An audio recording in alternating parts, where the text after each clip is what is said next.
Take a loaf of bread down from the grocery shelf sometime and turn it over, and read the back of the wrapper. Go slow and read every line. You will find a list as long as your arm, a few things you can pronounce, and a great many you cannot. Dough conditioners, preservatives, to keep it soft on the shelf for weeks on end, added sugars, and more than one kind of them, oils pressed from who knows what, stabilizers, emulsifiers, words that sound like they belong in a chemist's cupboard and not in a kitchen. A loaf of bread, the plainest food there is, the food that has fed families since before there was history. And now it carries 30 things in it, half of them put there for no reason but that it must sit in a truck, and a warehouse, and a store, and still feel soft when you give it a squeeze a fortnight later. Now I want you to sit with that a moment. There was a time a loaf of bread had 4 things in it: flour, water, salt, and a leaven to raise it. That was all. That was bread, the way it had been made for thousands of years, the way my mother made it and her mother before her, fresh on the table most every day of my growing up. It cost almost nothing. It kept no secrets, and a child standing at the counter could name every single thing that went into it and watch each one go in. There is no mystery to good bread. There never was. It is the plainest thing a kitchen ever made, and the whole of what you need is flour, water, salt, a leaven, and a little time and patience. Not one bit of it is hard. Folks have got it into their heads that baking bread is some difficult, fussy art that takes a special gift, and it is nothing of the sort. Your great-grandmother baked it every week without a thought, with no machine and no recipe written down, and so can you. And once you have made your own, once you have pulled a hot loaf from your own oven and smelled it filling the house and tasted it warm with a bit of butter, you will find it very hard indeed to go back to the soft, sweet, long-listed loaf from the shelf. I am Annie Stoltzfus. I am Amish, from Lancaster County in Pennsylvania, and I have baked bread my whole life, the way my mother taught me, standing at her elbow on a stool, and the way her mother taught her. In a plain kitchen, bread is not a special occasion. It is a steady, daily thing, as ordinary as sweeping the floor and as necessary as breathing.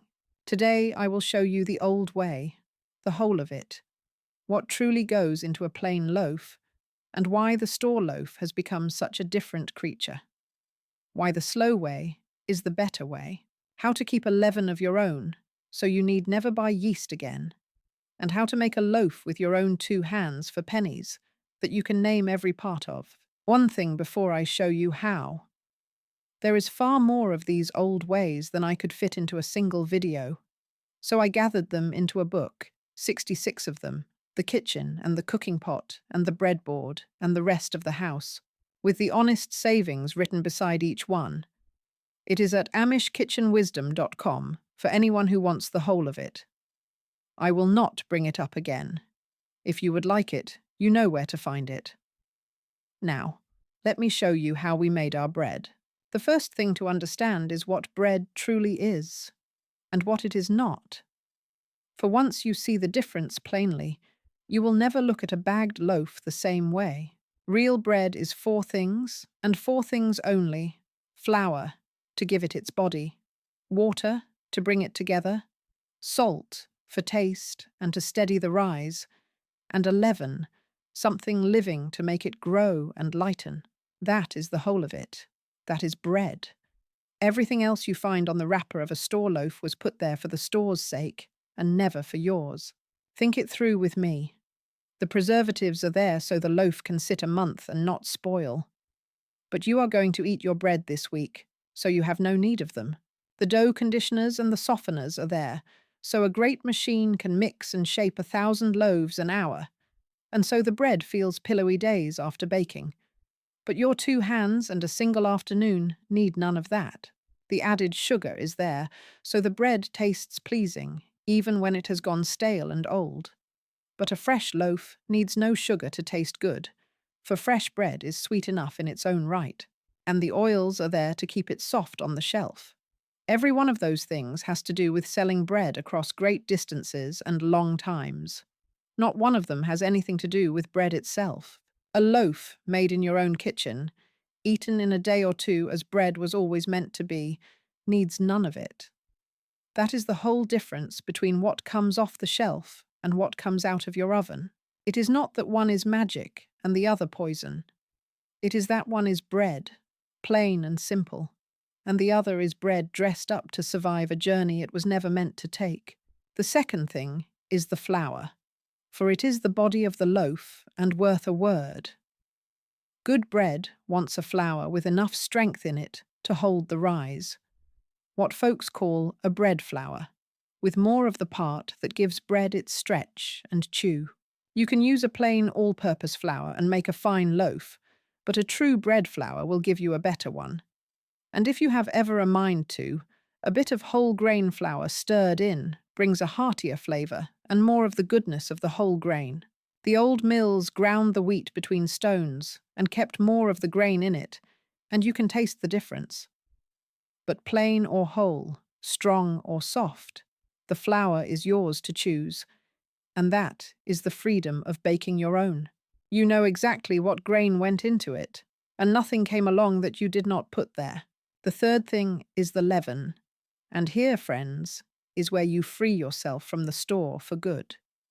You need not buy a little packet of yeast every time you have a mind to bake. The old way, the way my people have kept for generations, is to keep a sourdough start, a little crock of flour and water that you leave to sit until the wild leaven that lives in the very air and in the flour itself wakes up and sets it bubbling and sour and alive. It seems a wonder the first time you see it, that flour and water alone, left on the counter, will begin to froth and breathe on their own. But that is the oldest leaven there is, older than any packet of yeast, and it is free. You make a start with nothing but flour and water, stirred together and left in a warm spot, fed a bit of fresh flour and water each day. In a week or so, it comes alive. And once it is alive, you feed it a spoonful of flour and a splash of water every day or two, and it will live on your counter for years, for a lifetime, raising loaf after loaf for the cost of nothing but the little flour you feed it.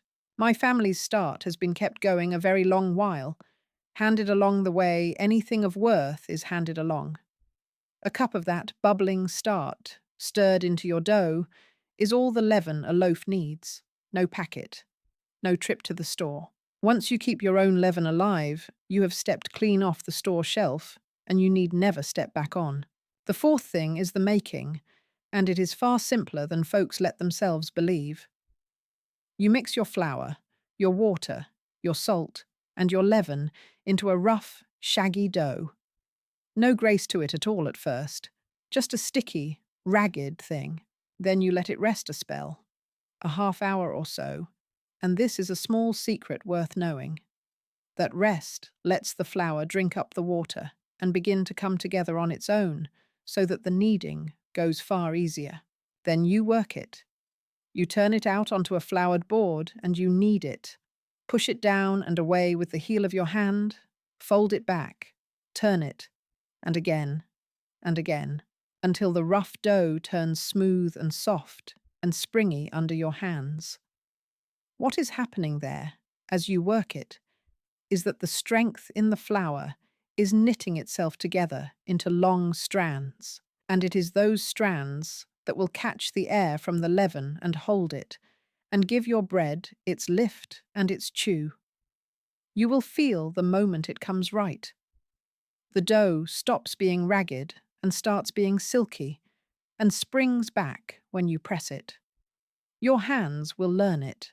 The fifth thing is the rise, and the rise is where the real flavour lives, and where the old way parts ways entirely from the factory.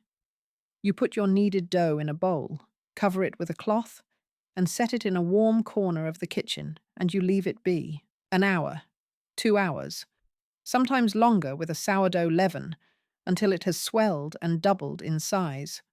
And here is the thing the factory can never give you, no matter how clever its machines: time. A bread given long, slow hours to rise is a deeper, better, gentler thing than one rushed through in minutes. In that slow rising, the leaven works its way all through the dough, building flavor you cannot hurry and cannot fake. The factory hasn't the patience for it. Time is money to them, and so they push the bread through fast with conditioners and extra yeast and call it done. But in your kitchen, time costs you nothing. You set the dough to rise and you go about your day. Hang the wash, tend the garden, sit a while, and the bread makes itself better while you are not even looking. Patience is the one ingredient no store can put in a wrapper, and it is the one that matters most. The sixth thing is the shaping and the baking. When your dough has doubled, you turn it out gently, press it down to let the air settle even, and shape it into a round or into a loaf for the pan, whatever your family likes. Then you let it rise a second time, shaped, until it is puffed and ready. And then into a good hot oven it goes. Real bread wants real heat. A hot oven gives it that fine burst of rising in the first minutes and sets a good crust. You bake it until the crust has gone deep and golden brown. And here is how you know it is truly done. You turn it out and tap the bottom with your knuckle, and a finished loaf sounds hollow, like a little drum. A dull, heavy sound means it wants a few minutes more. That hollow knock is the bread telling you it is ready. The seventh thing is the cooling and the keeping, and I will be honest with you about it, the way I always try to be. First, you must let the loaf cool before you cut it. Hard as that is when it is fragrant and warm, the bread is still finishing inside as it cools, and a loaf cut too soon will be gummy in the middle. Give it the better part of an hour. And second, here is the plain truth about real bread. It does not keep the way the store loaf keeps, because it has nothing in it to make it keep. A true loaf is at its best in the first day or two. After that, it begins to firm and dry, and that is no fault at all, but the very sign of a bread with nothing false in it. In a plain kitchen, no bread is ever wasted to that. Day-old bread is for toasting, and it toasts beautifully. Older still, it goes into bread pudding, into stuffing, into crumbs for the top of a casserole, into French toast of a Saturday morning. And what you truly cannot use in a few days, you freeze. Real bread freezes wonderfully and thaws good as new, so bake 2 loaves and put one away. That short life on the counter is not a weakness. It is the honest mark of bread that is only bread. Now let me take a moment, for this is where it all comes together. Real bread is 4 things: flour, water, salt, and a leaven, and nothing more. Choose a good strong flour, and you needn't wonder what is in it. Keep your own sourdough start, and you never buy yeast again. Mix, rest, and knead until the dough turns silky. Let it rise slow, for the slow rise is where the flavor and the goodness are, and patience is the thing the factory cannot give. Bake it hot until it knocks hollow. Cool it, eat it fresh, and waste not a crumb of what grows old. A loaf made this way costs you pennies and a little of your time and your patience, against $3 or $4 for a wrapped loaf with 30 things in it you never asked for. And here is the thing I want you to carry with you. There is no money in teaching folks to bake their own bread. The store would far rather sell you the soft, sweet, wrapped loaf, week upon week, year upon year, world without end. There is no profit for anyone in your knowing that bread is only 4 things, and that you can make it with your own 2 hands for pennies, and name every part of it. So nobody runs an advertisement to tell you. The knowing of it got quiet, the way the good plain ways always do when there is no money in the saying of them, kept alive in kitchens like ours, passed from mother to daughter standing at the counter, while the rest of the world slowly learned to buy its bread in a bag, and forgot, in a generation or two, that bread was ever a thing a person made at home with their own hands. So this week, before you reach for another bagged loaf, I would have you try making one. Start small and simple.